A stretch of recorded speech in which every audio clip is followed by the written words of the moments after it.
Chapter 30. They all raised their heads, listening. Shh! There it is again. But the voice was too far away for them to hear what it was saying. It's a cloud man, Miss Spider cried. I just know it's a cloud man. They're after us again. It came from above, the earthworm said, and automatically everybody looked upward, everybody except the centipede, who couldn't move.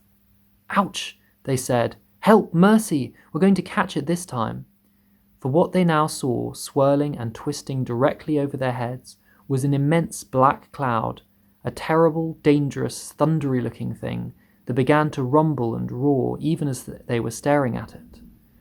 And then, from high up on top of the cloud, the faraway voice came down to them once again, this time very loud and clear.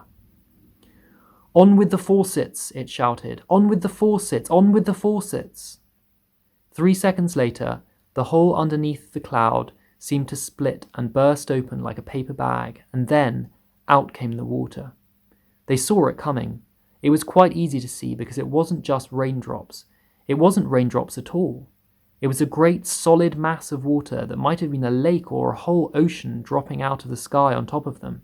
And down it came, down and down and down, crashing first onto the seagulls and then onto the peach itself, while the poor travellers shrieked with fear and groped around frantically for something to catch hold of. The peach stem, the silk strings, anything they could find.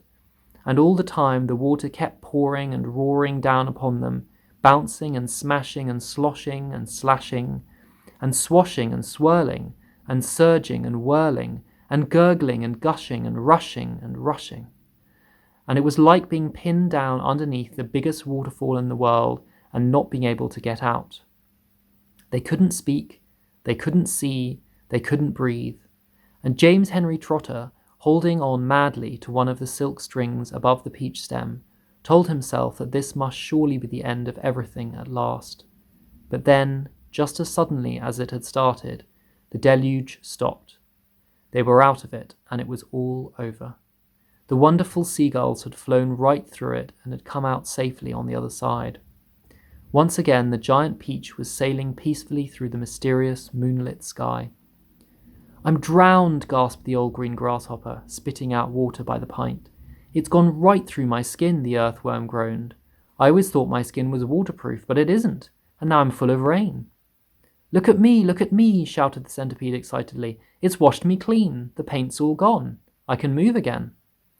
That's the worst news I've had in a long time, the earthworm said. The centipede was dancing around the deck and turning somersaults in the air and singing at the top of his voice. Oh, hooray for the storm and the rain. I can move, I don't feel any pain. And now I'm a pest, I'm the biggest and best, the most marvellous pest once again. Oh, do shut up, the old green grasshopper said. Look at me, cried the centipede. Look at me, I am freed, I am freed.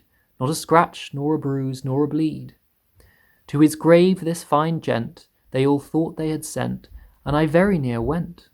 Oh, I very near went. But they sent quite the wrong centipede.